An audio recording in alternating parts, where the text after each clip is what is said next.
Recording.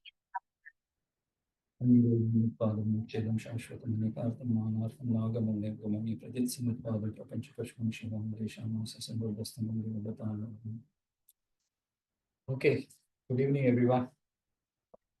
So, as Shanti mentioned, we are starting today the first session of a new course that we're starting. So the course is called Death and Impermanence and Karma. So, what we'll be doing in today's session is we'll try and discuss the reasons why it is important to discuss death and impermanence, and also the concept of karma. Yeah. And then in the following sessions, the Venerables will be coming and leading discussions on how exactly to cultivate meditation, mindfulness of death and impermanence, and also how to cultivate mindfulness of karma. So before we proceed with the session, let's do a short meditation and also do a short motivation setting for the session. It's always good to clear your mind of all the distractions, and then also direct it towards good motivation so that your participation in the discussion then becomes more meaningful. Yeah. So let's do a short meditation. We'll be doing meditation, a visualization meditation. And we'll be visualizing Shakyamuni Buddha. If any one of you wants to visualize some other figure, some other deity, please feel free to do that. The idea is just to use the form of a holy being to help us with the concentration. And there are different aspects of the figure of the holy being, which symbolize different aspects of a practice. So during the course of the meditation, I'll also indicate what each of those aspects signify. And that will help you also recollect some of the things that you learned about the Buddhist doctrine in the previous sessions. Okay, so posture is important for the meditation. Make sure that your back is erect. If you're sitting on the floor, then a full lotus posture would be nice. If that is difficult, then you could do regular sukhasana. Keep your back erect and shoulders straight, arms relaxed, left palm holding the right palm, and the thumbs touching each other, and rest your palm in your lap, and keep your chin slightly tucked in. Rest your tongue, just rest the tip of your tongue behind the upper row of teeth, and keep your eyes half open. If it's too distracting, then you can keep them closed. So just take a moment to just park all the thoughts in your mind, all the chatter going on in your mind about your routine and other stuff. And think about the session, the topic of the discussion for today's session, which is impermanence and karma.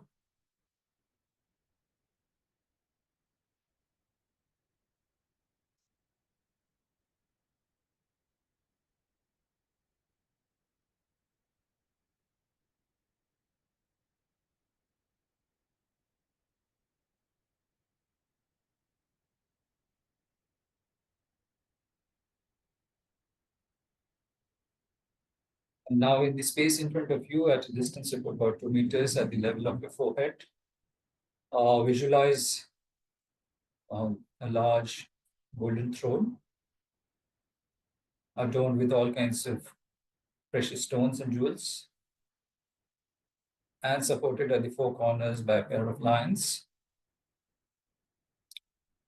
So the pair of lions and the four corners, they signify a specific kind of attainment that a completely enlightened Buddha attains in the state of Buddhahood, which is the four fearlessnesses.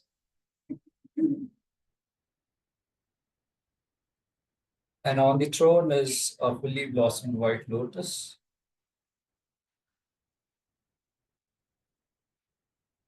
The lotus signifies the holy body and the holy mind of an enlightened Buddha, unstained by the defilements of samsara. On the fully blossomed white lotus is a sun disk, signifying the clear light mind of an omniscient Buddha. And on the sun disk is a moon disk, symbolizing the illusory body of a completely enlightened Buddha. So the sun disk, along with the moon disk, signify the union of the clear light mind and the illusory body of the omniscient state. And the two together then signify that the Buddha has attained the state called the state of no more learning through the unification of clear light mind and the illusory body of a perfectly enlightened Buddha.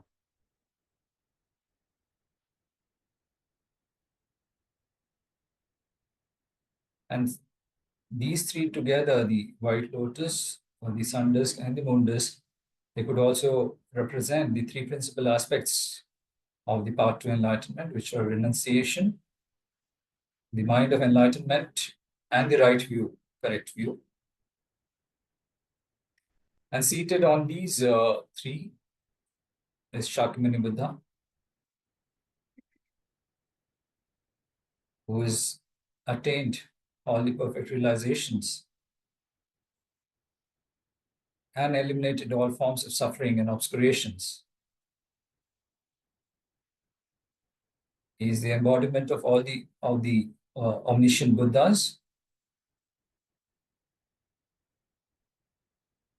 And Shakyamuni Buddha is also indivisible with our root guru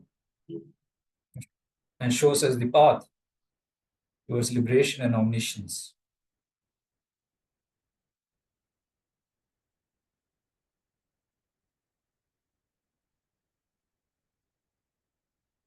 So Guru Shakyamuni Buddha's body, holy body, is made of clear light, clear golden light.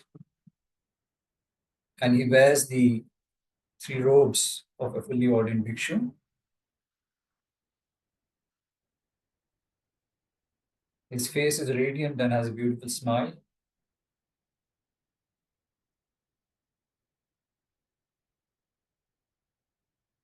His eyes are long and fine, and they have a peaceful gaze that is directed towards us and all the other sentient beings. The eyes are half open or half closed.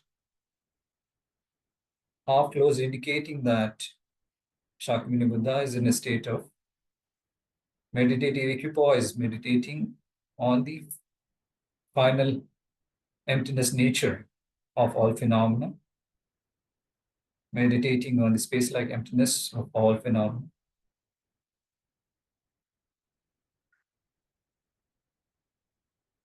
At the same time, the eyes are half open, indicating that while Guru Shakyamuni Buddha is in the state of meditative equipoise, meditating on the space-like emptiness, out of compassion for all sentient beings, he's also working for the welfare of all sentient beings.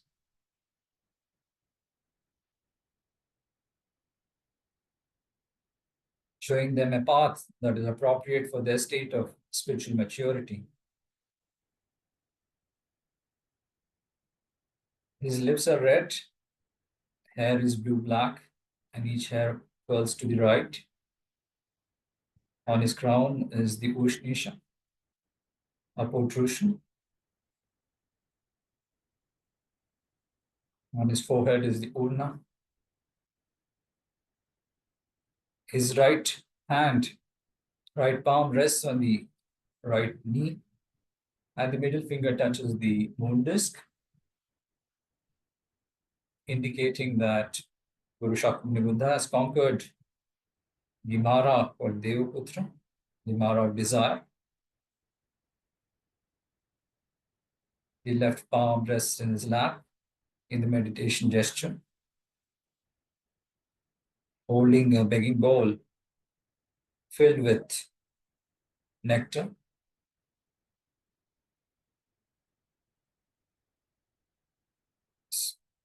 Indicating that the Buddha has conquered the Maras of the disturbing emotions and the Mara of aggregates, Klesha Mara and Skanda Mara.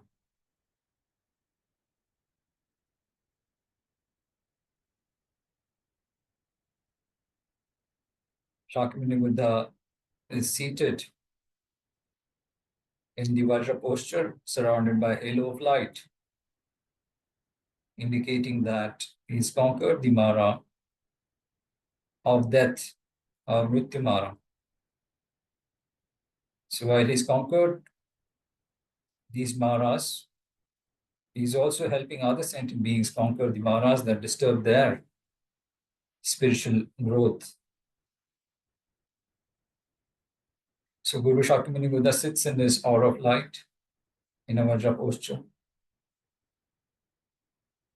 And each aspect of his physical being is a manifestation of his enlightened omniscient mind. And also indicates the causes, the merit and the wisdom that has gone into creating those aspects of the Buddha's holy being.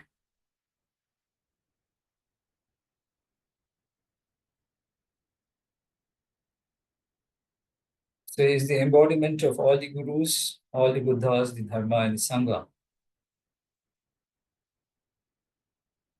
And from the center of his heart, radiate rays of light in all the 10 directions, pervading all the 10 directions. And at the tip of each such ray of light manifests Shakyamuni Buddha himself to ripen all sentient beings. One such ray of light is directed towards me. And Shakyamuni Buddha lovingly smiles at me and says, "Son of a lineage, if you wish to be liberated from samsara, I'll guide you, I'll show you the path." Thus saying, he was promises to free me from the suffering in the lower realms, miserable realms.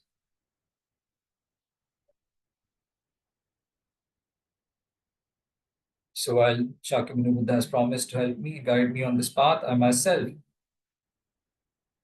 have taken infinite rebirths in samsara.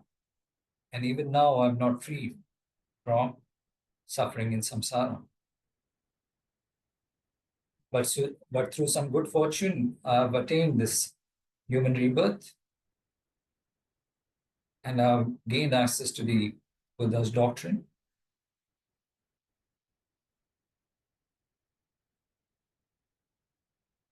But while I have access to the doctrine right now, there's no certainty that that access will persist. I'll be separated from this access at the time of death. And the timing of death is uncertain. We could die any moment, could be even today.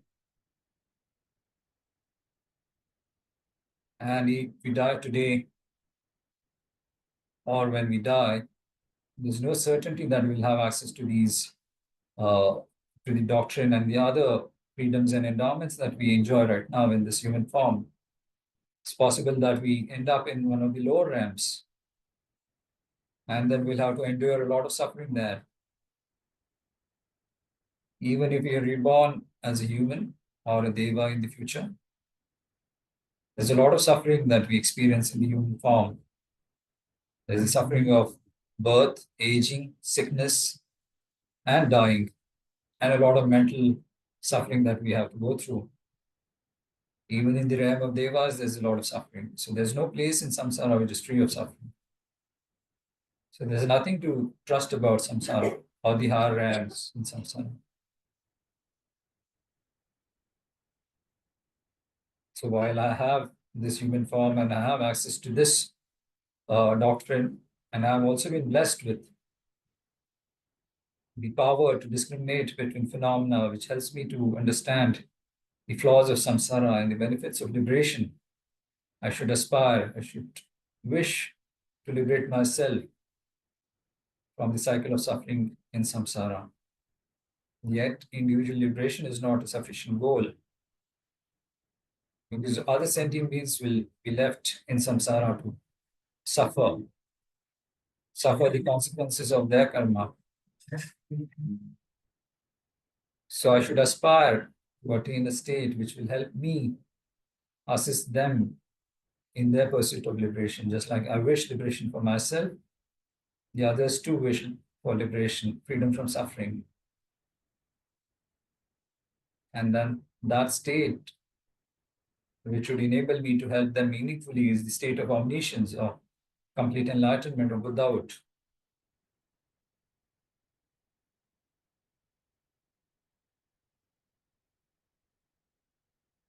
And to attain that state, I would need some assistance. And that assistance comes through the three jewels of refuge, the jewel of Buddha, the teacher himself, who teaches the doctrine, shows us the path, the jewel of Dharma, the path itself, in the form of the realizations in the minds of the practitioners, and the body of literature, the scriptures that have been left behind, and the jewel of Sangha, the practitioners who cultivated some insights through their practice and hence are in a position to assist us on the path. So let us take refuge in these three jewels with a short refuge prayer. Namo Gurubhya, Namo Buddhaya, Namo Dharmaya, Namo Sanghaya. Namo Gurubhya, Namo Buddhaya, Namo Dharmaya, Namo Sanghaya. Namo Gurubhya, Namo Buddhaya, Namo Dharmaya, Namo Sanghaya. And with the three jewels visualized in front of us, let's also offer the seven limb prayer. So the first limb is the limb of homage. So just visualize that the entire space is pervaded with copies of yourself, and make prostrations to the three jewels and offer homage through the door of body, speech, and mind. Then the next limb is to make offerings. So imagine that the entire space is filled with beautiful offerings, precious offerings, and extend these offerings to the three jewels. Confessions. Confess all the transgressions, all the infractions that you committed, and resolve not to commit them in the future. Then rejoice in the merit that all the holy beings have created. Rejoice in the merit that others have created, will create, and are in the process of creating. So rejoice in the merit of the three times by other beings. Then make a plea to the Buddhas to not pass into nirvana. Make a plea to the Gurus to not pass into nirvana, and to continue spinning the wheel of the doctrine, so that practitioners like myself and others would continue to benefit from their guidance. And the seventh limb, just direct all the merit that you accumulated to the cultivation of the mind of enlightenment or bodhicitta. So let's just do the short bodhicitta prayer. I go for refuge until I am enlightened to the Buddha, the Dharma, and the Supreme Assembly by my practice of giving and other perfections. May I become Buddha to benefit all sentient beings.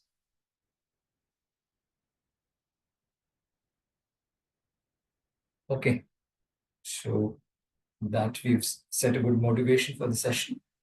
So as I said, we are starting a new course called Death and Impermanence and Karma. So why is it that we need to study impermanence and karma? So as you know from our experience, we know that there are our existence is kind of characterized by different kinds of suffering. Yeah. So there's physical suffering, there's mental suffering.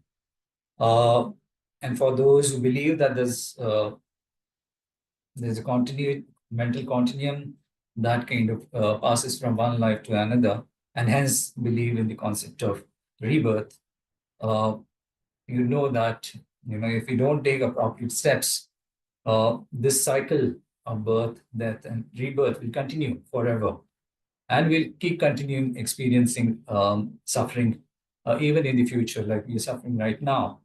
Uh, so why is that happening? It's because of four different kinds of unhelpful attitudes that we have. So, what are these four unhelpful attitudes or ignorant attitudes? We are ignorant about one. Firstly, we are ignorant about the preciousness of our present existence. So, there are a lot of freedoms, a lot of leisures and opportunities and endowments that characterize our present existence. But since we are not aware of that, we kind of waste away all those freedoms, waste away all those endowments that characterize our existence right now. So that is the first unhelpful or ignorant attitude that we need to be, aware of. And then there's uh, ignorance about this principle or element of impermanence that characterizes all things. So, because of our lack of understanding of this principle of ignorance, we grasp at things being permanent. All these things that all the worldly things that we want to own and possess, and we grasp at because we find them to be very appealing and attractive. All these are characterized by impermanence, but we are ignorant about this impermanence, and hence we keep grasping at that. So these two attitudes together are ignorance about the preciousness of our present existence and ignorance about the impermanence of all the things that we grasp at. What they do is they keep the mind bound to the concerns of this life. Yeah, so that is the first set of ignorant, unhelpful attitudes that characterize our thought processes. And then there's another pair of unhelpful attitudes. Uh, we are ignorant about the consequences of our actions. So there's this principle of karma or law of cause and effect, which is a natural principle of nature. Um, we maybe at some level we do kind of accept it, but it's not inherent to our conduct that our actions would have some consequences in the future. Now, because of that, we engage in unwholesome actions in the present, and these unwholesome actions then would become the cause for experience of suffering in the future. So that, along with the possibility of experiencing even worse kind of suffering in the future or ignorance about that, those two unhelpful attitudes, that pair of unhelpful attitudes, then it taints the mind's attitudes and the conduct with respect to our future life. So there's something that affects our conduct in the present life, which is the ignorance of impermanence and the ignorance of the preciousness of our present existence. And then there's ignorance of karma or the law of cause and effect, and the ignorance about the general nature of suffering in samsara. These two ignorances then become the cause for us to experience suffering in the future lives. So, these four unhelpful attitudes and the converse. So, what we need to do is we need to cultivate the converse, the opposite of these unhelpful attitudes. So, what are the four helpful attitudes then that we would need to cultivate? The opposite of these four unhelpful attitudes. What would be the opposites? The first one was the ignorance about the preciousness of this human rebirth, right? So, we need to cultivate the preciousness of mindfulness about the preciousness of human rebirth, and also cultivate realization that it is difficult to obtain these kind of this kind of human rebirth. So that's the first contemplation that we need to do. The second one is to cultivate mindfulness about the impermanent nature of all phenomena. Impermanence kind of is manifests at two different levels. There's a subtle level at which it manifests, but there's our ignorance is it kind of operates at both levels. But what we need to start off by is understanding the ignorance at the gross level. So how does ignorance manifest at the gross level? Yeah.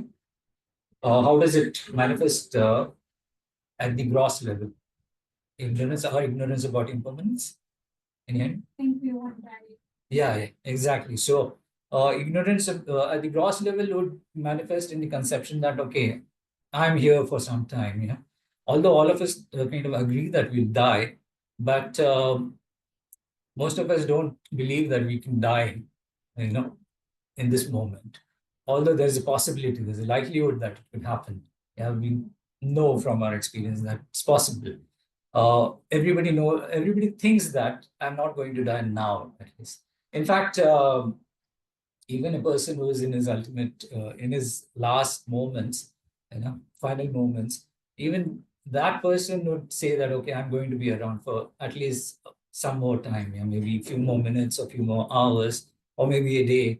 So that belief that I'm going to be around, it's a manifestation of this grasping at permanence. So it's a manifestation of grasping at a grosser form of permanence. Yeah. So ignorance of impermanence manifests at that level through that kind of conception. And then the third ignorance was the ignorance about the principle of cause and effect. Yeah. So we need to cultivate, or rather invest in contemplations about the law of karma. What are the different kinds of karma? What kind of karma brings about a certain kind of rebirth in the future?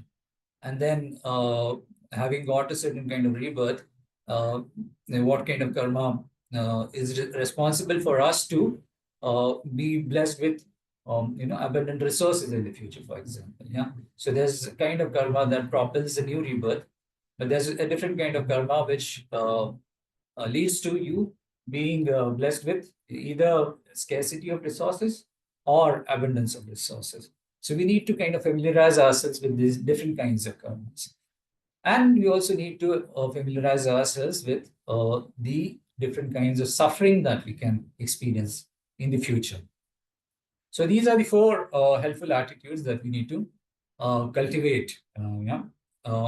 So that's the reason, that's what this course is going to be about. So death and impermanence will help us,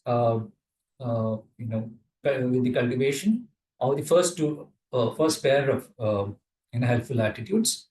And then the discussion on karma will help us with the cultivation of the second pair of helpful attitudes. Yeah. So the first pair of helpful attitudes, as I said, starts up with us familiarizing ourselves with the preciousness of human rebirth. So, what do you think makes this life, human rebirth, precious?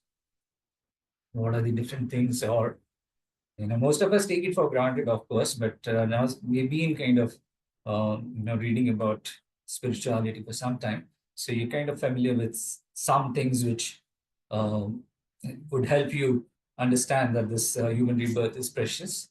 In what respect is it precious? Yes, our mental faculties, yes. Physical health.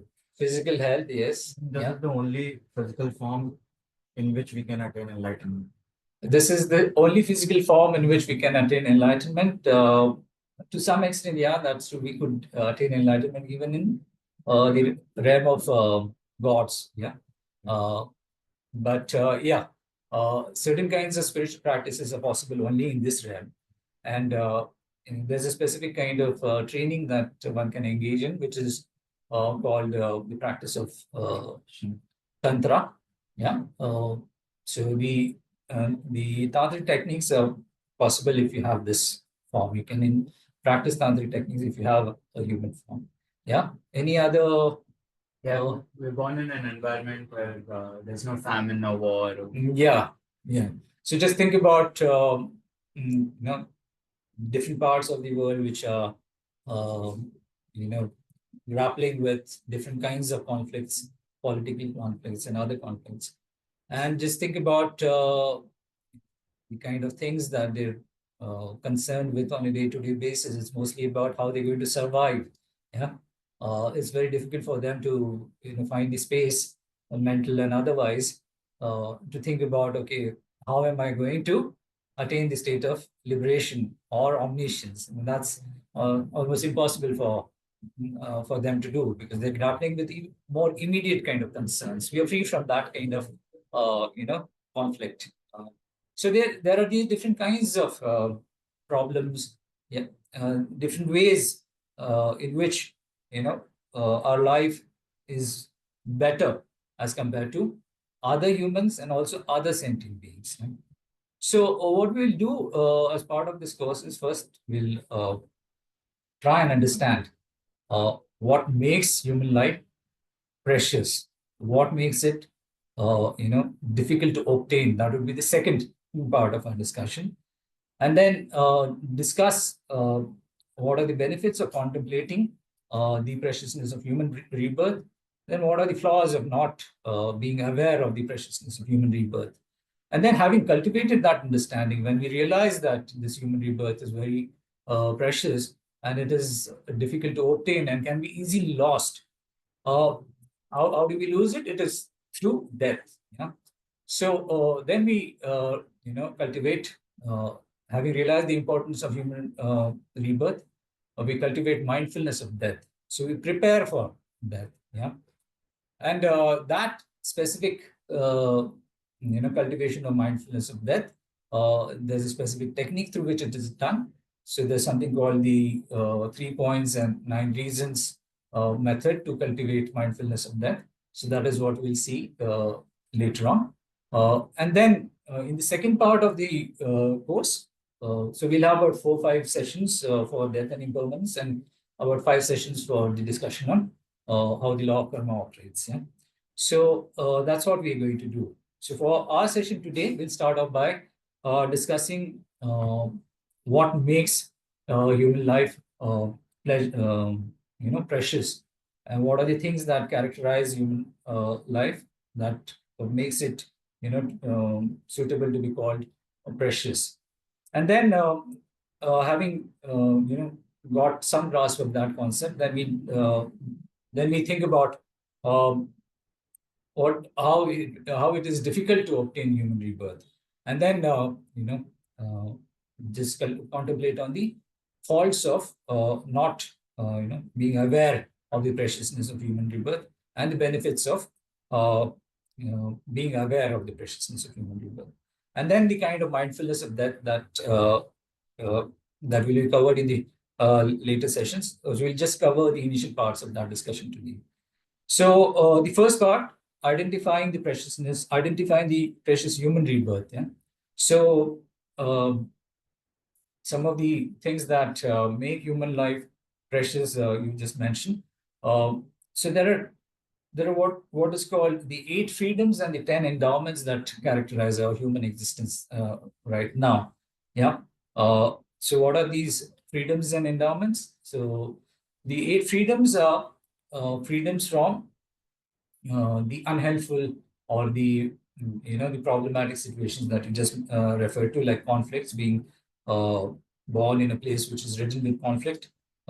We are free from that. So that's one kind of freedom. What are the other kinds of freedom that you can think about? Just look at the freedoms now, the 8 freedoms. So there are 4 freedoms that we benefit from. Freedom from the 4 unfavorable states as non-humans. So because we are born as humans, we are free from those unfavorable states as non-humans. And then even within the human realm, we are free from 4 unfavorable states as humans. So what are the 4 unfavorable states as non-humans? Sorry? Inability to practice Dharma. Yes, okay. So in the lower realms, whether it is the realm of the hell beings or the hungry ghosts or the animals, or even in the realm of gods, there's very little opportunity to practice Dharma. Yeah? So we'll see why exactly that happens. But in the hell realms, for example, the hell beings are constantly tormented by heat and cold. Yeah? So we are kind of free from the intense suffering of heat and cold, although, we can debate that right now. Yeah, that's all the, well, yeah, I mean, compared to the heat that people experience in other parts of even India, we are fortunate. Yeah. What was the peak temperature here in the last few days? Was it 38, 39? No? Maybe 35. 35, yeah. So, yeah. Our place is supposed to be better in terms of weather. Our place peaks, it goes up to 37, these to 38. But it's okay, it's not that bad. Yeah, in places like Delhi or Odisha, yeah, or interior Maharashtra, they go up to 47, 48. Very, very hot, yeah. So compared to them, we are better off. Yeah? Well, of course, there's nothing to compare with the kind of suffering that the hell beings experience. We talk about when we speak about their experience, you have these images of hell beings being boiled in a cauldron of, oil, hot oil. So those kind of images come to your mind when we speak about the hell realm. So we are free from that kind of intense suffering, yeah, whether it's heat or cold. Venerable. Yeah. Yeah, Madhvi. Hi, could I ask a question? Yeah, go ahead. In the hell realms, they don't have a body, right? So how do they experience? So they don't have the five senses. So how do they, without a body, how do they experience heat and pain and stuff like that? Yeah, Madhvi, all the sentient beings from the the five different kinds of sentient beings, apart from those who are reborn in what is called the formless realm, they have a physical form. So even the hell beings have a physical form. They have a physical form. Yeah. They have dismembered kind of forms, yeah, but they have a physical form. Yeah. Even in the realm of hungry ghosts, they have physical form. They have large tummies and very narrow kind of necks, a small mouth. Human form, of course, you're familiar with. In the realm of animals, there's a variety, there's a diversity of forms that is visible to us, and there are a lot of animals that we are not even aware of. But physical form is there, and then in the realm of devas also, there are two different planes, realms in which they reborn. There's the devas who are reborn in the desire realm or kamalok, and then there are devas who are reborn in what is called the rupalok, so the form realm. And then there's a set of devas who, through the practice of certain kind of samadhis, they are reborn in what is called the formless realm. So it is in the formless realm that the beings, the devas, do not have a gross physical form. But the other realms, all of them, they have a physical form.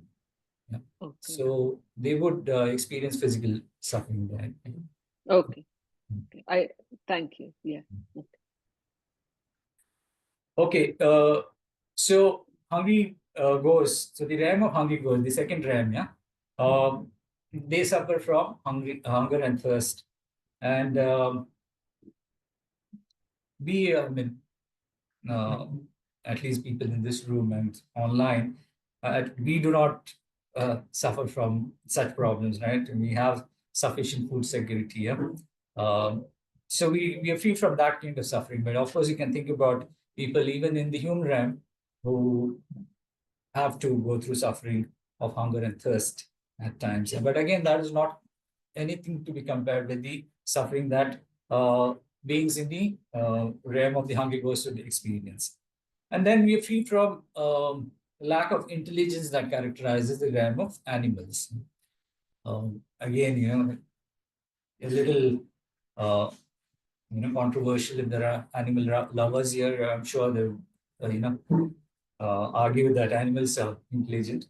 But we are talking about relative ability to, discriminate between different kinds of phenomena and analyze. Yeah. So there are certain animals that are more intelligent than other animals, but in general, they lack the ability to discriminate between different kinds of phenomena. We have the ability, they do not have that ability. So we are free from that lack of intelligence that characterizes the realm of animals. And then the fourth realm of gods, gods are perpetually engrossed in the experience of pleasure. So they do not see any kind of suffering. So hence they do not, see the need to practice dharma. Yeah. So we are free from these kind of unfavorable states. Yeah. Since we are humans, we are free from these unfavorable states as non-humans. Now, as humans, we are free from unfavorable states like some of the things that you just mentioned. So being born in a place which is remote and devoid of dharma. So we are born in a place, and at least us, in a place which is steeped in spirituality, whether it's Buddhism or some other spiritual tradition. We're not that far away from the influence of spirituality. So in that sense, we are quite lucky, yeah? Very, very lucky. But think about all the people in other parts of the world.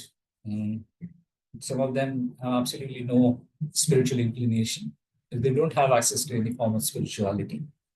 So that freedom we have right now.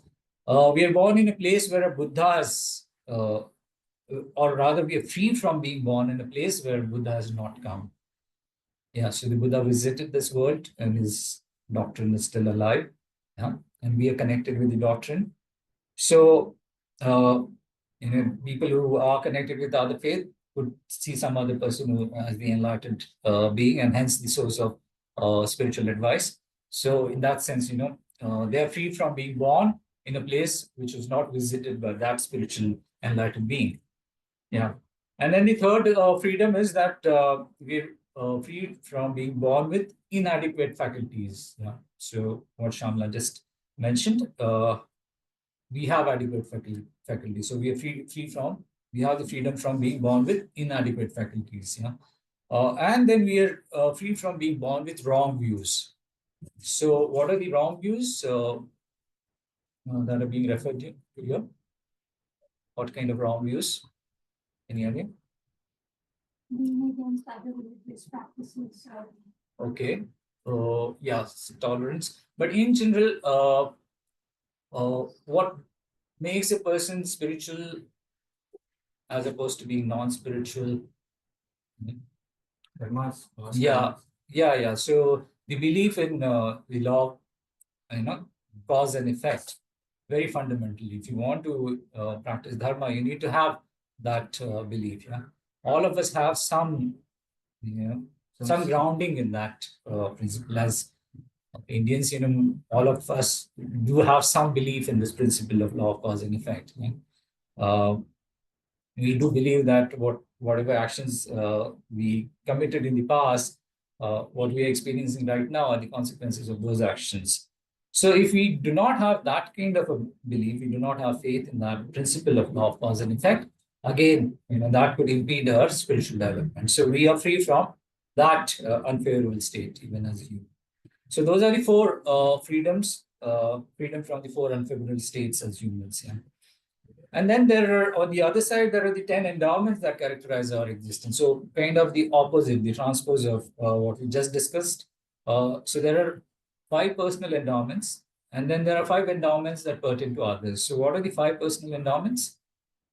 So the first one is that we are born as humans. So we do not experience the unfavorable states of non-humans, and also, so non-human, the unfavorable states of the non-humans, we are free from those experiences.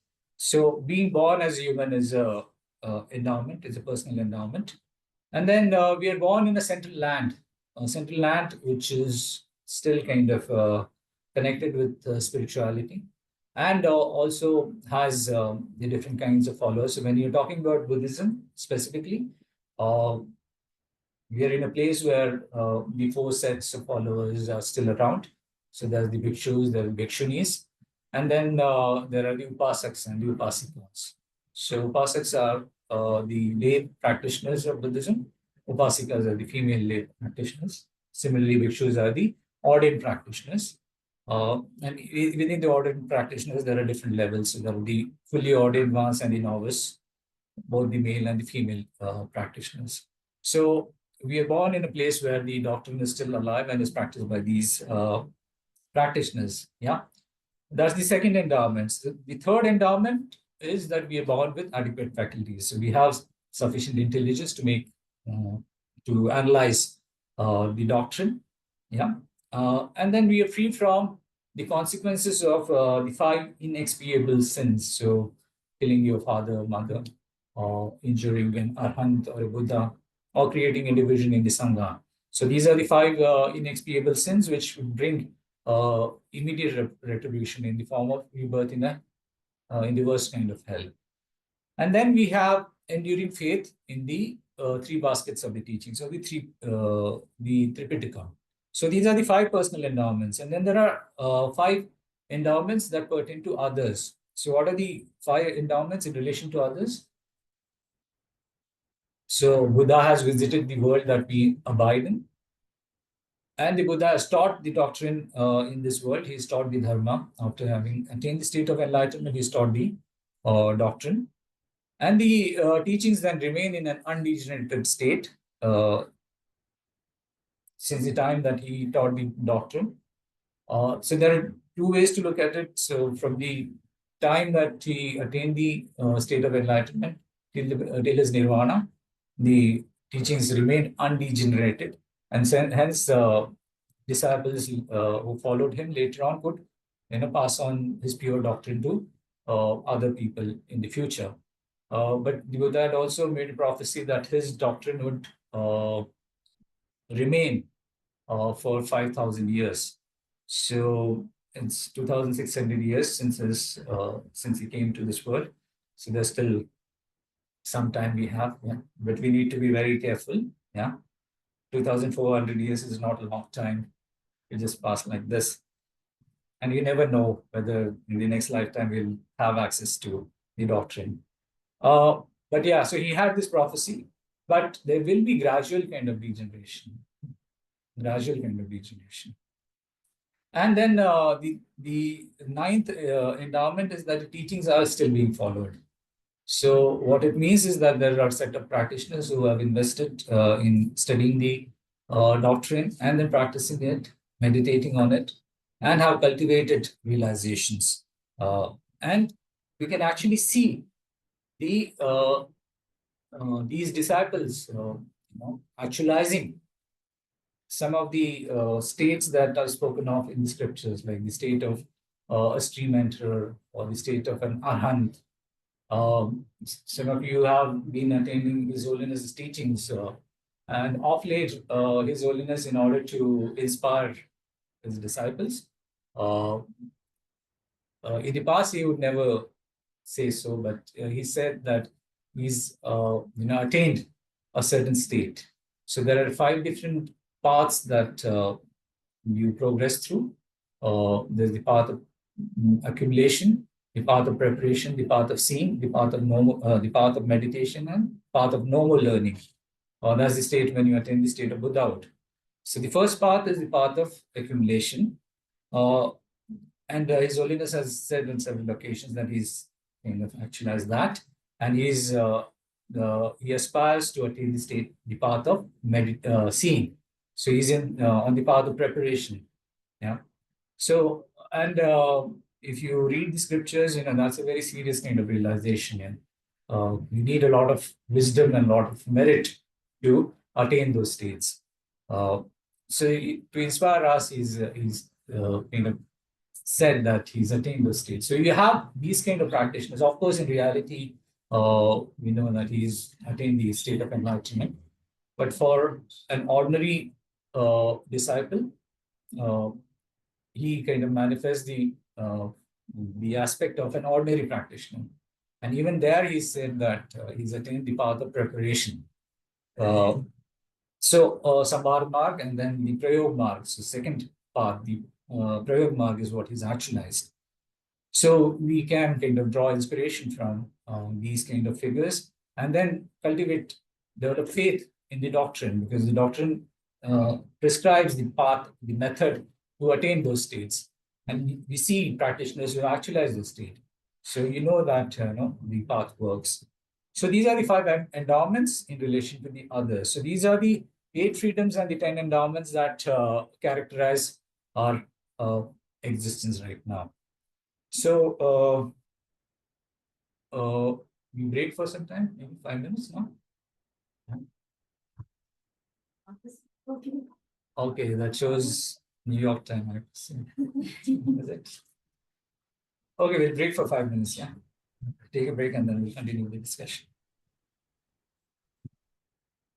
Do you want to just pause this?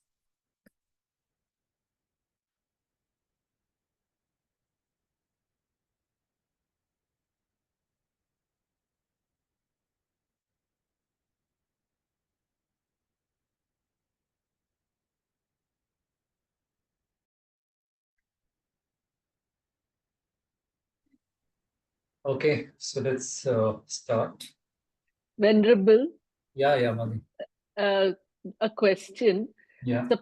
Suppose I practiced a religion which did not sort of recognize karma. They have heaven and hell or whatever. Then would I still be someone without the 8 freedoms? Is it? Yeah, in that case, one of the freedoms that we spoke about, which is freedom from wrong views, that is compromised. So you would not have all the 8 freedoms, you would have only the 7 freedoms. So one of the freedoms will be missing. So the wrong view, if you look at most of the spiritual traditions in the that originated in India, all of them speak about the law of cause and effect. Yeah. So Yeah. if you do not have belief in that principle, then that freedom, of course, is compromised. Yeah. But I guess you could still think about your life, human rebirth, as being precious in other terms, in terms of the other freedoms and the endowments that we have. Okay. But I mean, it is in that case, you'll have to think about how precious it is in relation to um, the other sentient beings that you see on this planet. So animals mostly, yeah. Animals, terrestrial animals, and also these seaborne animals.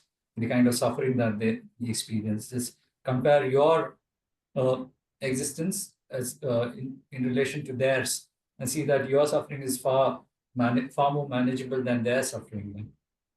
And think about the fact that you are more fortunate because you have this superior intelligence which helps you analyze things which the other beings do not have. Yeah. So you can think about the preciousness of your existence in those terms. And also think about the endowments. So you'll have to alter the list of endowments similarly. Think about the fact that you have access to a doctrine that your spiritual master prescribed for his disciples, his or her disciples. So make suitable adjustments to the list, but the fact would remain that it is still a form of existence that is far more superior as compared to other existences. And hence, it kind of represents both an opportunity and a responsibility for us. An opportunity for us to, make the most of to advance our spiritual development, and the responsibility that we do not let go of this opportunity. We do not waste this opportunity. We need to be aware of that responsibility also.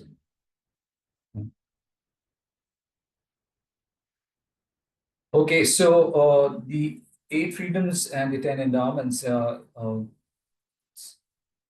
So we need to, the first step in cultivating mindfulness of death and impermanence, and then also to advance our understanding of the law of karma, would be to get a proper understanding of this concept, the freedoms and endowments that we have, And we convinced that it is indeed true that we have all this freedom, we have all these endowments, and hence, it represents a very precious opportunity for all of us. In fact, our literature is full of advice from masters indicating the same, that human rebirth is a precious opportunity. It is rare, and it is difficult to obtain.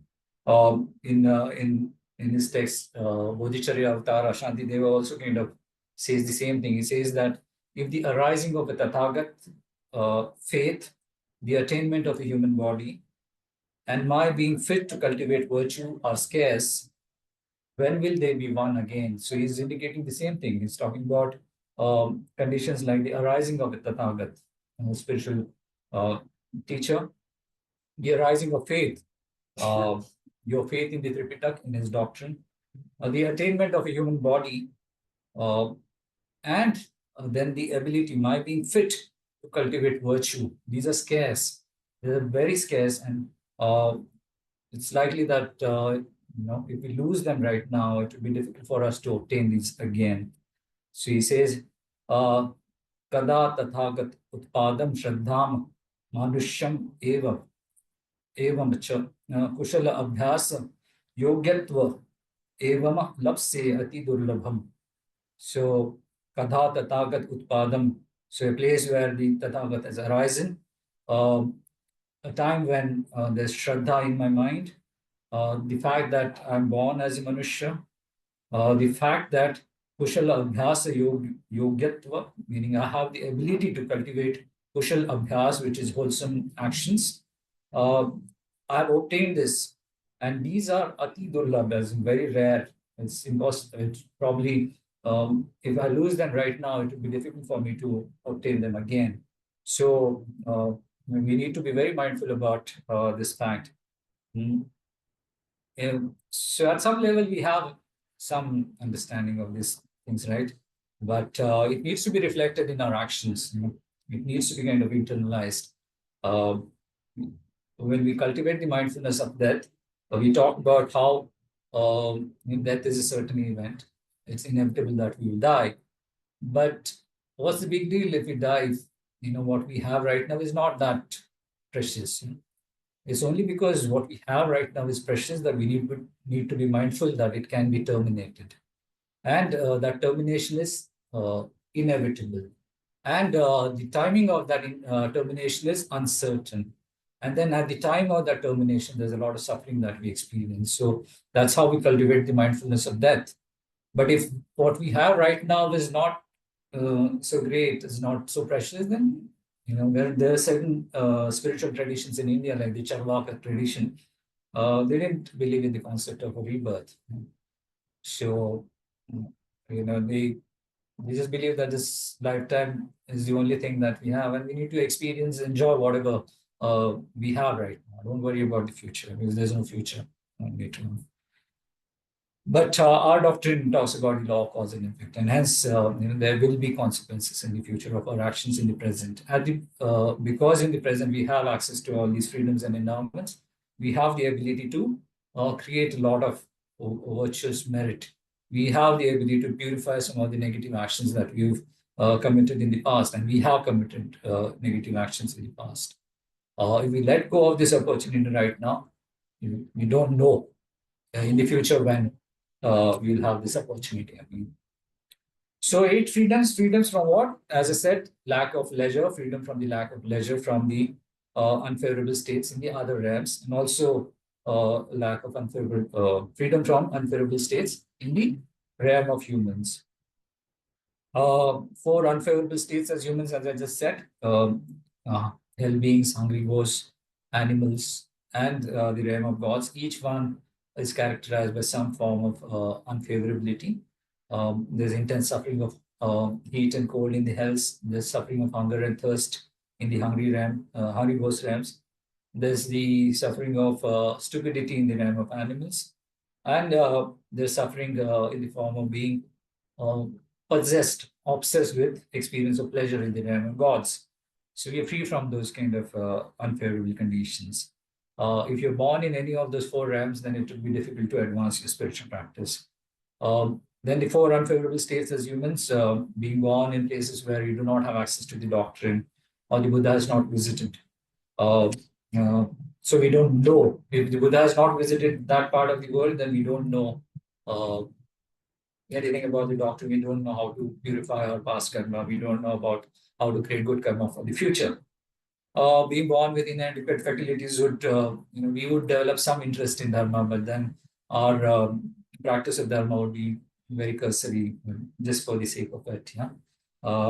Being born with wrong views would be disconcerting the, or rather, not believing in the principle of karma and its effect, and hence, not investing in creating the right karma for favorable conditions in the future. So we're free from those kind of unfavorable states also. And the 5 personal endowments and the 5 endowments in relation to others we've already seen. Yeah? So how many of you are convinced that we are indeed fortunate to have these freedoms and endowments? You are? Yeah, so it needs to be, we need to be convinced, yeah. Intellectually convinced. Intellectually convinced, yeah, that's right. Emotionally, yeah, maybe maybe I need to meditate. Yeah, yeah. So yeah, we need to spend time, invest in, making this a very deep-seated kind of understanding, deep-seated realization. Okay, so the next part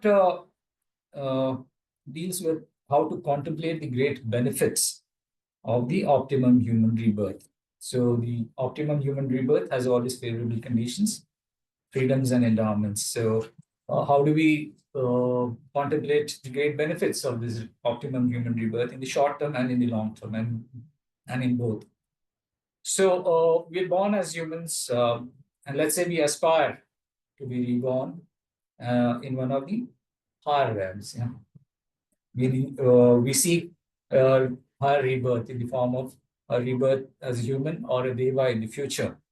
So what is an essential condition for rebirth in one of the higher realms as a deva or a human? Merit. Merit, yes. Sorry? Good karma. Good karma, yeah. Merit, yeah. More specifically, we need to invest in pure ethics. Yeah. So our ethical discipline has to be very pure. Yeah. You could accumulate merit through the practice of other things also, but your ethical discipline has to be very pure. Yeah. For example, somebody who is invested in practicing generosity, but compromises practice of ethics. It's possible, right?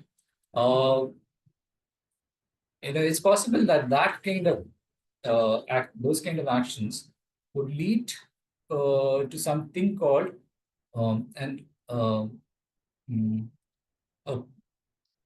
wholesome kind of propelling karma, or unwholesome kind of propelling karma, and a wholesome completion karma. Propelling karma is what impels a new rebirth. Yeah. So the person has compromised practice of ethical discipline. So that person in the future could be reborn in a lower realm, in a miserable realm. But because of his or her practice of generosity and charity, because he shared his resources, in the future, he or she will be blessed with abundant resources. So maybe a dog in a very affluent household, yeah, abundant resources, but because the practice of ethical discipline was compromised, the impelling karma impelled an unfortunate kind of a miserable rebirth as a lower realm being. Yeah, so that's possible. Yeah? So your practice of ethics is central. It's an essential cause for you to be reborn in the higher realm of either a god or a human. So that's possible only, again, can be practiced in the human rebirth. Ethical discipline can be practiced in the human rebirth. Ethical discipline is not lying. Yeah. Sexual misconduct. Yeah, so the 3 doors of action, body, speech, and mind. A body has 3 the 10 non-virtues, and the 10 non-virtuous actions. Yeah. So if you refrain from those 10 non-virtuous actions, then you your practice of ethics is formed. If you aspire for abundant resources in the future, again, as I said, you need to be more generous. You need to invest in practice of generosity, possible in the human realm. Yeah?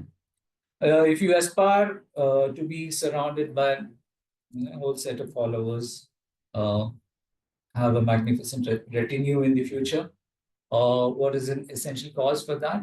An essential cause would be the practice of patience, tolerance, yeah, in relation to others. If you practice patience, and then you make more friends, people kind of develop faith, belief.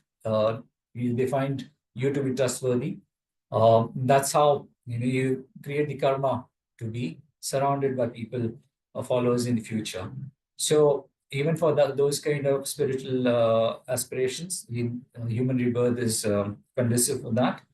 If you aspire for rebirth in one of the higher realms, in the realm of gods, in the form realm, it's called the Brahma Lok. Yeah? So you want to be reborn, you aspire to be reborn as a Brahma, Brahma Dev, yeah, in the form realm. What is an essential cause for that kind of rebirth?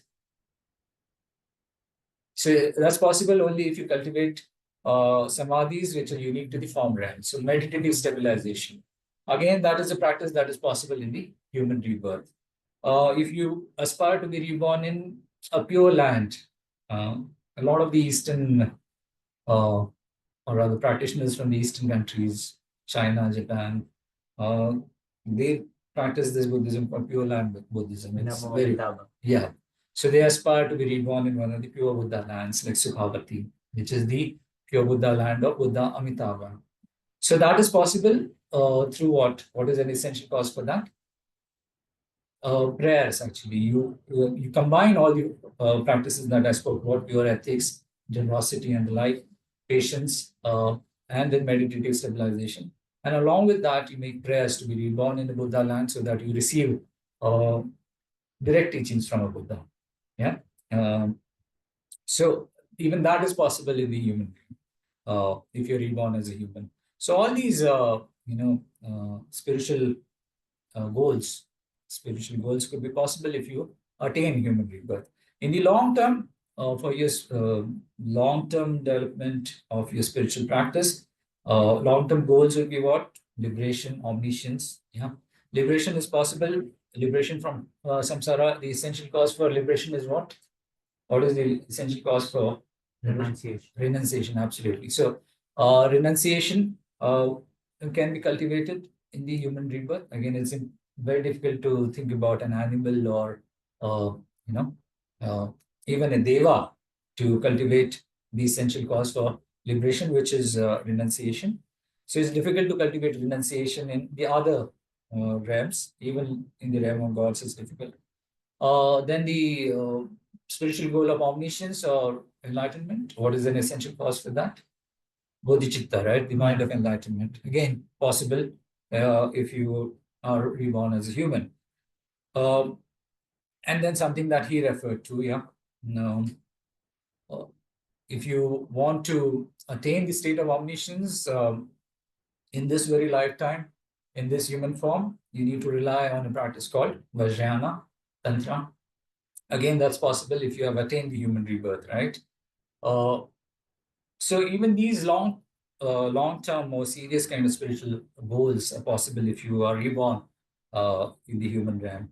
So it's said that even in the devas, when they die, they wish the other devas and their mates in the deva realm, may you have a happy rebirth. So the deva realm is not considered to be happy rebirth by the devas. When they say that may you have a happy rebirth, they are actually implying that may you have a rebirth in the human realm. Yeah. So that's what the devas say. So the human Venerable, yeah, venerable. So Madhuri. why is the Deva realm a higher realm? It seems to me that it's not a higher realm because you're not going to be able to practice the Dharma in any meaningful way. And so at the end of a Deva birth, you might fall down into a lower rebirth. Whereas at the end of a human rebirth, if you've led a whatever good life, and good I mean a spiritual, and done all the right things, then there's hope. There's definitely chance that a deva can only fall down. A deva can't go higher. So why would anyone want to become a deva in the first place? Yeah, you're right. Yeah. When you say higher realms, we always actually say higher realms, and we say the human and they are realms. So in relation to the other realms, the realm of animals, hungry ghosts, and hell beings, the realm of devas and humans is considered to be higher. But the deva realm per se is not considered to be higher in relation to the human realm. Yeah. For the very reasons that you mentioned, yeah. At the end of their lives, they will be falling back to one of the lower realms. Not all of them. It's possible for some of them to actually advance. But generally speaking, yeah, they will just exhaust all the positive karma that they have accumulated, especially the devas born in the desire realm, the Kamalok devas.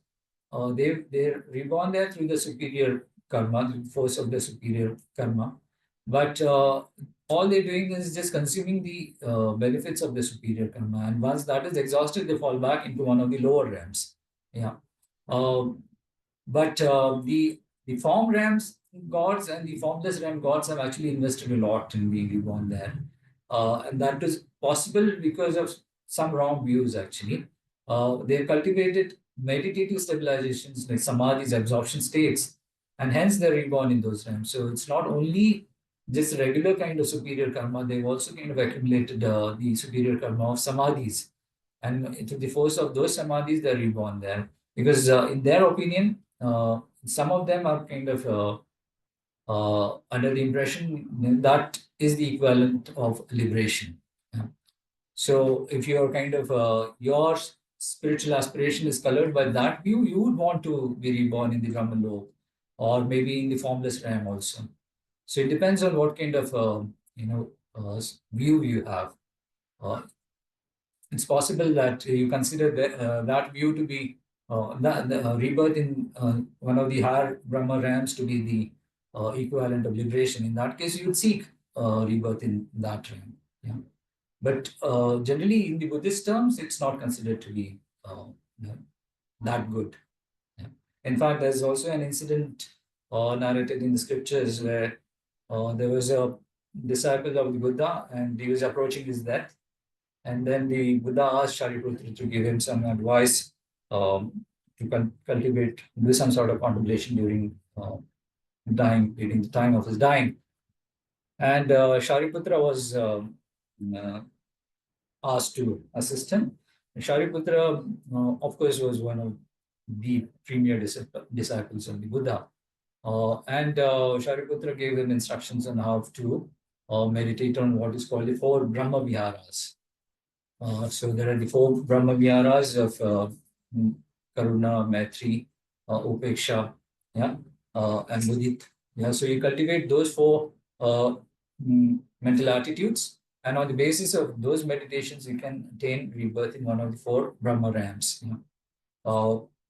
And then when Shariputra recounted this thing to Shakyamuni Buddha, Shakyamuni Buddha actually kind of admonished him, saying that you shouldn't have given him these instructions, because although he had the karma to be reborn there, the superior karma to be reborn as God, but he also had the karma to be liberated. Instead of teaching him instructions about how to be reborn in one of the higher realms, you should have given him instructions on how to liberate and be free from the cycle of rebirth completely. But because Shariputra didn't have the clairvoyant powers as the Buddha has, he could see that he has the karma only to be reborn in one of those higher realms. Okay, so whatever the spiritual aspiration that we have, the human rebirth provides you with the right platform to advance your spiritual practice. And hence, it's considered to be something that is even better than a wish-granting jewel. So it helps you plant the seed for future happiness, which could be either going beyond cyclic existence, which is liberation, or even to attain the supreme state of glorious enlightenment. So it provides you with an opportunity to ensure either of these two. Hence, it is in a way it is better than even a wish granting jewel. And there's this concept of chintamani or something, which helps you realize, actualize any wish that you have. But human rebirth is supposed to be even better than that, and we need to be aware of that, and hence ensure that we do not waste this opportunity. So this is about contemplating about the great benefits of the optimum human rebirth. Now let's see how we can contemplate about how difficult it is to obtain human rebirth. Yeah, it's a wonderful opportunity that we have, but then we have invested a lot of good virtue, good karma in reaching the state that we are in right now. Human rebirth, our human rebirth was created out of many favorable causes and conditions. A lot of positive karma in the past. So we've accumulated a lot of positive karma to ensure that we are reborn as humans. And this positive karma has happened through wholesome actions and also through the power of prayers. Prayer is also a very important aspect of our practice. We need to invest in making prayers, directing our merit in a certain direction. So we've done that, and this the human rebirth that we have right now is a reward of all the positive karma that we've accumulated in the past. But if we fall back in the lower realms, then what happens is that in the lower realms, we do not have any opportunity to accumulate positive karma again. So all we do is we create the causes for, for more lower, miserable, lower realm rebirths. Not only do we not have the opportunity to create virtue there, you can imagine in the realm of hell beings, people, they're fighting for their survival. So in order to survive, you're killing or harming other sentient beings, and hence creating more negative karma in the future. Not very different from what we do also these days. We are also kind of caught in that cycle, where in order to ensure our welfare and our survival, we are creating a lot of misery for other people. And we feel justified in doing that. I think that's a very wrong view. Yeah, and look at the political situation in the world right now. It's characterized by this wrong view that we have, that we are justified in doing these kind of things in order to ensure our survival, our welfare. But that's not the right attitude. Yeah. So human rebirth by nature is exceptionally rare. What do you think? Are there more humans on this planet, or are there not more non-humans on this planet? Non-humans. Non-humans, yeah, in the form of animals. Just think about insects, yeah. Microorganisms. Microorganisms, yeah. Yeah. Ants were the favorite of Lama Zopa Rinpoche. Yeah. Do you think there are more ants on this planet than humans? Yeah. Yeah, definitely, right? Maybe there are more ants in Indranagar than more than humans. Lama Zopa Rinpoche was very fond of ants. In fact, when he passed on, when he manifested the aspect of passing on, there's a joke that it's the ants who would have, felt most miserable, because through all his teachings, Lama Zopa Rinpoche would give instructions on how to be very careful with ants and how to cultivate bodhicitta in relation to the ants, how to cultivate compassion in relation to the ants. So they would have definitely felt felt very miserable when he passed on. So there are more animals, right? Do you think there are more terrestrial animals as compared to marine animals? No. There will be more marine animals, like animals that are not visible to us, or we are not even aware of. Maybe what do scientists claim? What part of the ocean marine life do we know of? Is it maybe 10% at the most, or 5% at the most? There are a lot of creatures, sea creatures, ocean creatures that have been discovered In the deep sea. yeah, in the deep sea, right?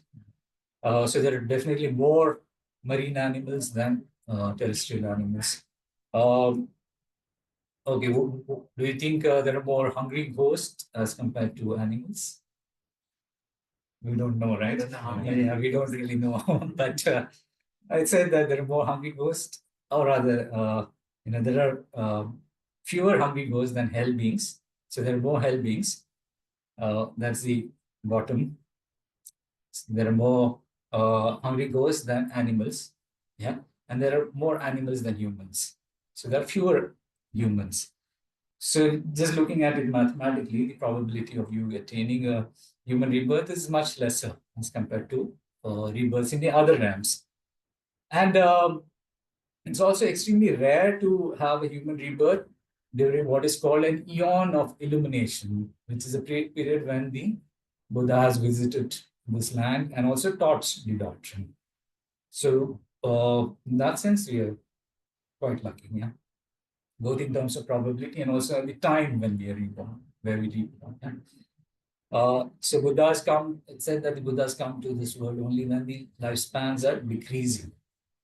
So that's when they come to instruct sentient beings on the path of virtue. And through the practice of virtuous actions, then the lifespan start increasing again. Yeah. So by nature, human rebirth is considered to be very rare. And then there's, you can also contemplate about the rarity of human rebirth through analogy. So there's this very famous analogy of a turtle.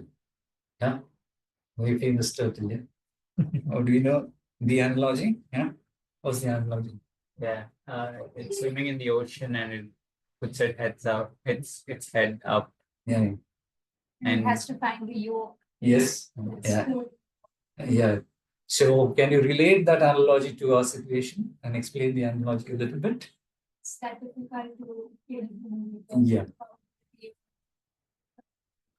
Find it, Yes. needing the yolk. Yeah. Yeah. Yeah. It's not LV. I haven't. Okay. Yeah. I'll explain it. Yeah. I'll explain it. So, in the Bodhicharya Avatar, Shantideva has mentioned this analogy. It's mentioned in the other texts also. He says, Ata eva Bhagwan Manusham Ati Durlabham. So he says human rebirth is very rare. And in fact, these are the words of the Buddha. Why? He explains it through an analogy. Maha Arnava Yuga Chidra. So Maha Arnav is a vast ocean. Yug is a yoke, not yog, a ring. Chidra, so it's got an opening in it. And Maha Arnava Yuga Chidra, Kurma Grivar Ponopamam. So Kurma is the turtle, and Griva is his neck. So Arpanopamam is, passing through the hole in the yoke. Yeah. So there's a yoke, metal ring that's floating on the surface of the ocean. So the waves of the ocean are kind of throwing it ether and ether. So it's not kind of static. Yeah. And there's a blind turtle, not just a turtle, a blind turtle. Yeah. The turtle lives in the depth of the ocean, and it surfaces only once in 100 years to get its supply of oxygen. I'm not sure what it's for. But anyway, it surfaces only once in a long duration, long time. And now you need to imagine the probability of the turtle being able to poke its neck through the ring, the iron ring, the yoke. Yeah. So it's nearly, the probability is close to zero almost. Yeah. Can anyone calculate the probability? Anyone? So I don't know about the probability, but is this story an exaggeration just to drive home the point that our lives are precious, or is it accurate? Because I think it would be like I interpret it as a teaching, an exaggeration in order to teach us to view our lives as precious. But maybe you'll have to figure that out after you compute the probability of that. And I would say it's the other way. okay. Yeah. Because human rebirth, it is very, very rare. Very rare. Just think about the diversity of the animals that are visible to us. And it said that we've reborn in all those forms several times. Yeah. So in order to cover all those bases, we would have had to take several lifetimes. Yeah. And human rebirth is possible only on the basis of a lot of virtuous karma. So I don't think it's an exaggeration. It's probably the other way around. Maybe even this example is not adequate to highlight the all near improbable, likelihood of something like this happening. Yeah. So yeah. Like you said, in the other realms, it's so difficult for us to obtain merit. Then how would we ever like get this human being? Yeah. So we've been reborn in the human rebirth in the past also. So there is some positive karma that we have in balance. Yeah? So it could be the effect of that positive karma. Yeah. But what happens at the time of death is whatever is the heaviest karma, that gets actualized. Yeah, that gets activated, and through the force of that heavy karma, you're propelled into whatever realm you're supposed to go.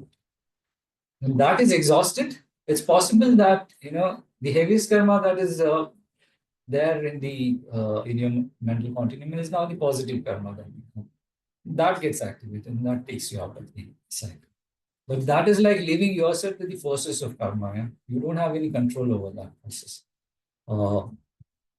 And maybe there will be rare incidents where the bodhisattvas, they actually make prayers to be reborn in one of the lower realms. So there's this famous story where a Geshe from Tibet, a Lama from Tibet, is approaching his death, and he had already declared to his disciples that he's going to die on this day. And then as that day was approaching, his students realized or saw him crying. He was crying most of the time.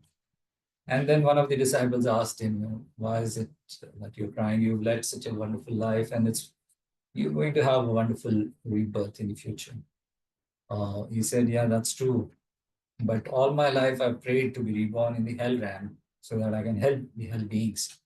But because of positive karma, I'm not going to be able to be reborn in the hell realms. It's in the higher realm that I'll be reborn. So I won't have the opportunity to help these sentient beings in the hell realm.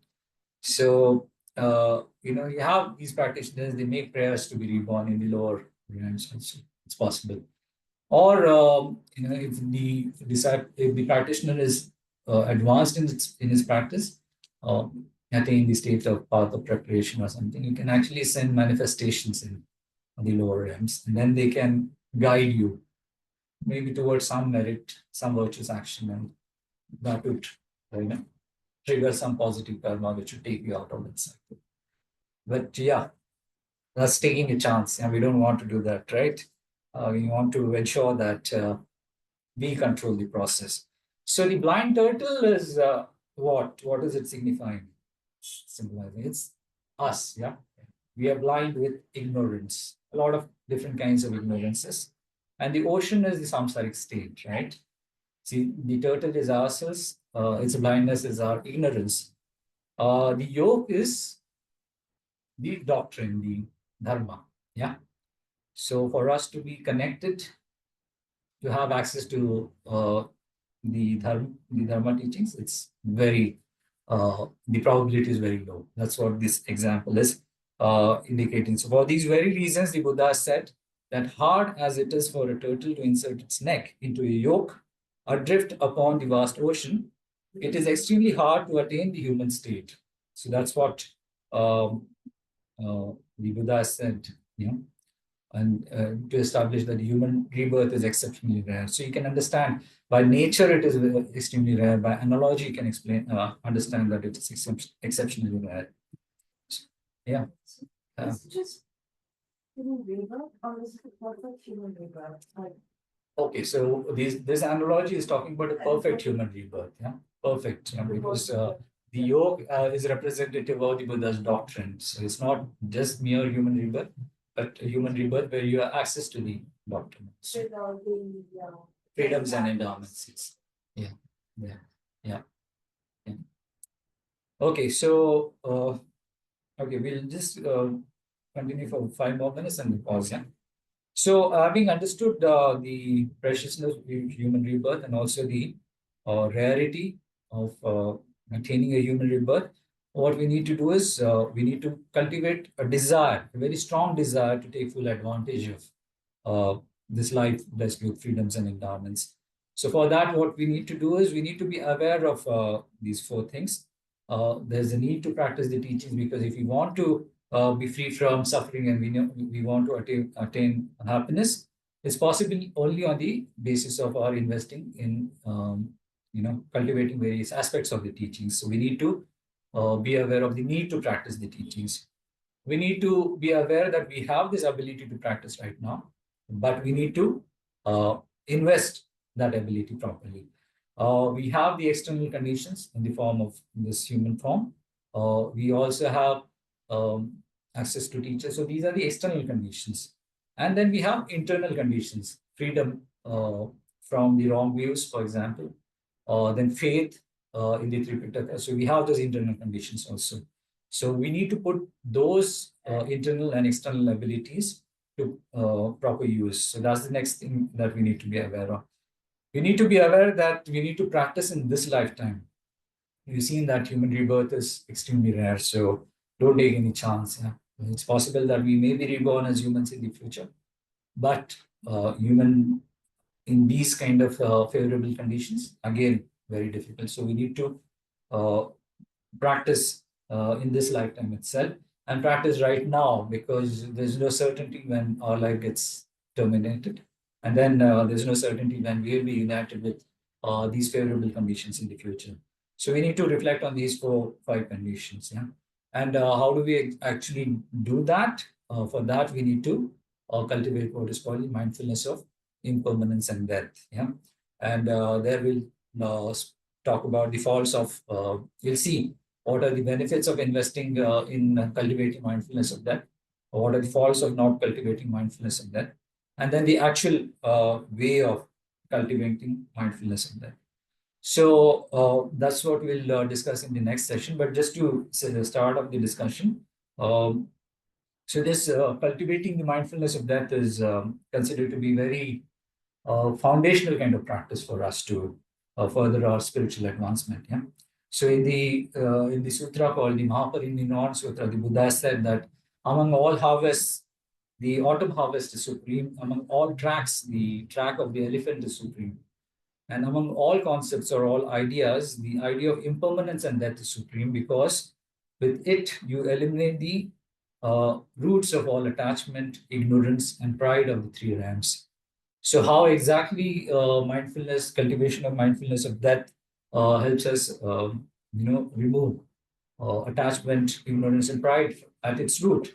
That is what we'll discuss in the subsequent session. So he's also said in another sutra, Pali Sutra, called the Maranasati Sutta. It says, Bhagwan etadvochada maranasati bhikkave bhavita bahulikata mahapalla oti mahani samsa amrita goda amrita paryosana bhave tano tume bhukkave maranasatintan. So he's saying that the Blessed One, in that sutra it says, the Blessed One said, mindfulness of death, when developed and pursued, is of great fruit and great benefit. Why? Because the mindfulness of death, it gives you food footing. It helps you enter the state of deathlessness. Yeah. So cultivation about the mindfulness of death, cultivating mindfulness of death gives you a footing in the state of deathlessness. So it helps you end the state of death. Yeah. So with nirvana, you can attain the state of deathlessness. Hence, it is important for you to cultivate mindfulness of death. And when you think about cultivating mindfulness of death, what is it that impedes you from cultivating mindfulness of death? What is the most primary obstacle that impedes our cultivation of mindfulness of death? Ignorance. Yeah, ignorance about what? Some specific kind of, yeah? Ignorance about permanence. Yes, absolutely. So ignorance about impermanence, right? So grasping at permanence, and what we discussed at the start of the session, grasping at this thing that I'm not going to die. Yeah. We think that we accept it. Yeah? At some level, we do accept it, but nobody would say that, okay, I'm not sure whether I'll wake up tomorrow morning. Yeah. Yeah. Do we have that attitude? We don't. But it is a possibility that I may not be able to wake up alive tomorrow. There's this, I had a very funny interaction once with Lama Zopa Rinpoche. He was visiting Bangalore, given a teaching at the center, and then we had gone out for lunch, one of the restaurants close by, and I was sitting next to Rinpoche. And Rinpoche was chatting with me and talking about something, and then he suddenly looks at my watch and he says, "I want to have a watch." I said, "Yeah, Rinpoche, what kind of watch?" And he says, "I want to have a watch with, with every tick of the second hand, it should say, I'm going to die, I'm going to die, I'm going to die, I'm going to die." And thought that was a very important instruction for me. So yeah, so Rinpoche was, very particular about cultivating this mindfulness in death. And that's the kind of attitude that one needs to have. In fact, the Marani Sati Sutra, which is mindfulness of death. Sati is smriti of death. So the sutra actually goes, it starts off by the Buddha explaining the importance of cultivating mindfulness of death. And then there are monks who respond to it saying that, okay, I'm cultivating this mindfulness. One monk says that even if I had time of just one day and one night, then if I were able to implement the instructions of the Buddha, I would see that to be a fulfillment of my spiritual practice. And then there's another monk who says that if I had time only maybe one night, then someone else gets up and he says that if I had time, the equivalent of the time taken for me to swallow 4 morsels of food, then someone else gets up and says, if I had the time equivalent of just swallowing 1 morsel of food, and then there's one monk who says that even if I had only time equivalent of the time between my breathing in and breathing out, even if that was the only time that was available to me in this lifetime, when I was able to reflect on the Buddha's instructions, then I would consider that to be fulfillment of my spiritual practice.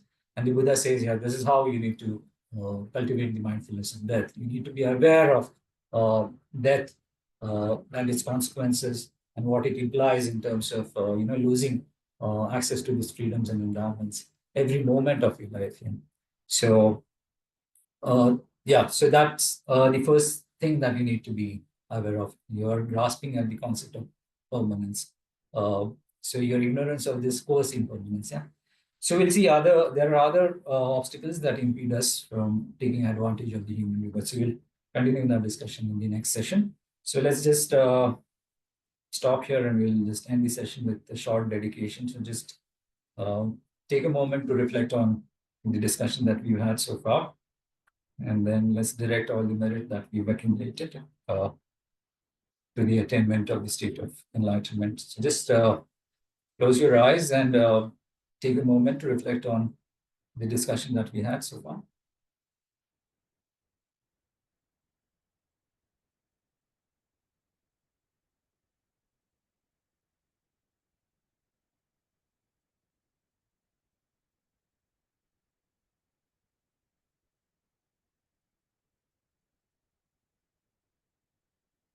And let's be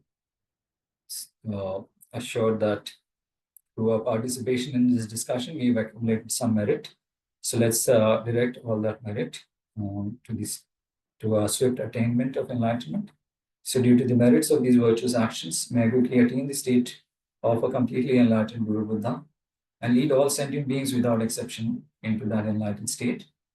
May the supreme jewel bodhicitta that is not arisen, arise and grow, and may that which has arisen not diminish, but increase more and more. Okay. Now Buddha. Thank you. Stop. Thank you, Venerable. Thank you, everyone.